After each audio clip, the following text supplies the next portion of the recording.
जी लगे हाथ मुझे आप इसका भी जवाब दे दीजिए। दुष्यंत भाई, मैंने आपकी बीच में नहीं बोला था। सीज करने के लिए 1994 मैंने आपकी बात पे बीच में नहीं आया था। दुष्यंत भाई, मैं आपकी बात पे बीच में नहीं, आपकी बात पेनल्टी है ना, ऐसा नहीं है कि फ्रीज है। फिर वही बात है ना कि भरमाइए नहीं, भरमाइए नहीं। जनता इतनी भी नादान नहीं है कि उसको नहीं समझ आता है। देखिए, मैंने जैसे आपको कहा बेमानी जी लेफ्टिनेंट गवर्नर दिल्ली के संरक्षक हैं और वो कानून सम्मत जो भी स्टेप होगा वो उठाएंगे।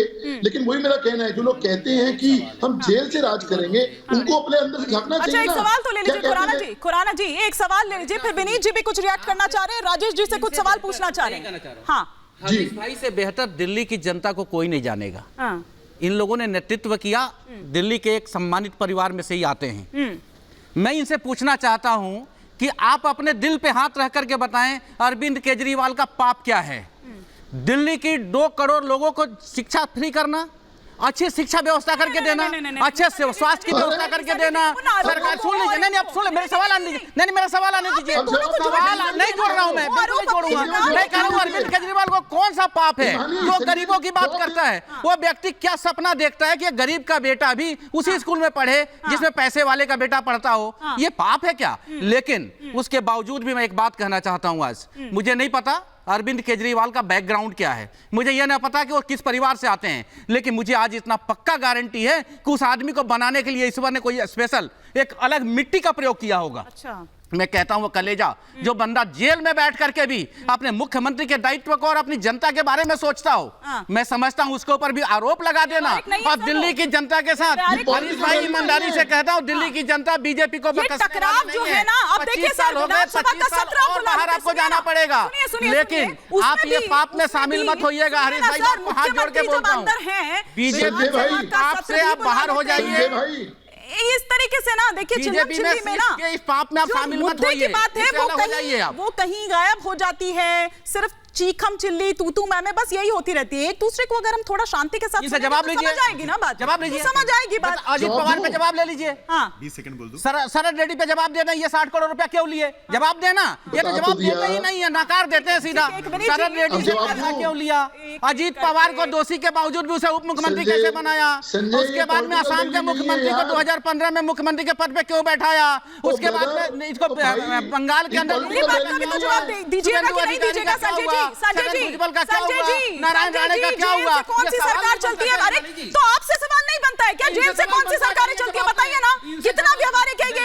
आप संवेदन नहीं क्यों? आपसे अगर सवाल पूछा जाए तो गलत जवाब देता रहेगा। अरे विपक्ष का, यहाँ तो आप सत्ता पक्ष है ना, यहाँ दिल्ली में तो आप सत्ता में बैठे हुए हैं। ये किस तरह की सरकार चला रहे हैं बताइए ना?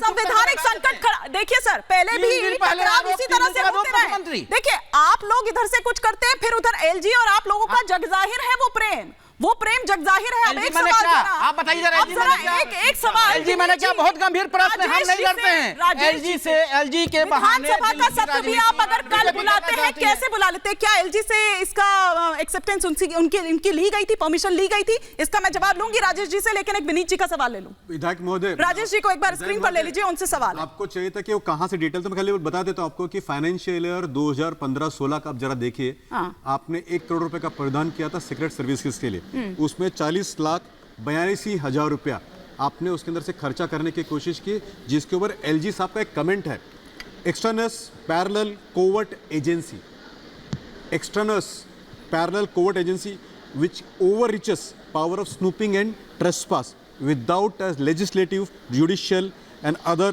oversights।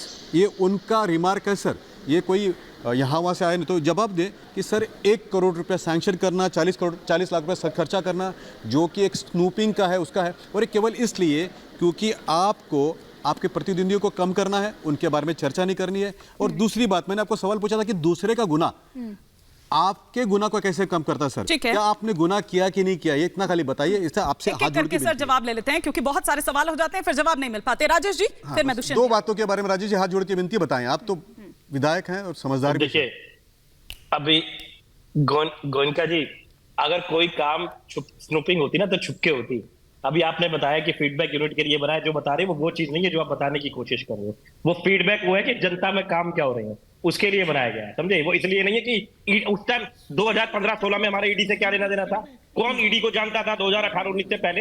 ईडी को जो बनाया गया था कांग्रेस के टाइम पे, वो इसलिए थोड़ी बनाया गया था कि विपक्ष को उठा के उसके अंदर बंद कर दो। वो तो 2019 के बाद कानून बदला गया। तो थोड़ा लॉजिकल बात करो। 15-16 में हमारा ईडी से कोई मैं बताता हूं आपको 17 कॉन्ट्रैक्चुअल एम्प्लॉय थे। दूसरा फिर उसमें से कौन कौन थे मैं आपको बताता हूं। तो ये सिलसिला खत्म ही नहीं होगा। आपने सवाल पूछे जो। दूसरा फिर मैं शराब के ठेके पे आपके बार बार कह रहा हूँ, प्रॉब्लम ये होती ना कि वो ज्यादा खुलते। मैं आपसे फिर कह रहा हूँ कि उनकी गिनती निकाल लो। आप मेरी विधानसभा में आ जाओ, दोनों भाई घूम सकते हैं ना। बहुत सारे मंदिर है मेरे यहाँ पे, दोनों भाई घूमेंगे, लोगों से पूछ लेंगे, ढूंढ लेंगे, एक बार चल के दोनों आराम से प्यार से, कोई झगड़े वाली बात नहीं। मेरी आपकी विचारधारा अलग हो सकती है, लेकिन दोनों भाई एक तरीके से घूम सकते हैं।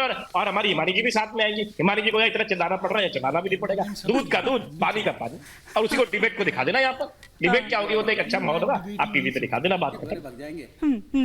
एक डिबेट फिर वहीं से की आप जाए। जरूर स्टार क्वेश्चन करके पूछे आपके असेंबली में, आप स्टार क्वेश्चन करके पूछे की जाए। विनीत जी भी होंगे उसमें, राजेश जी तो होंगे।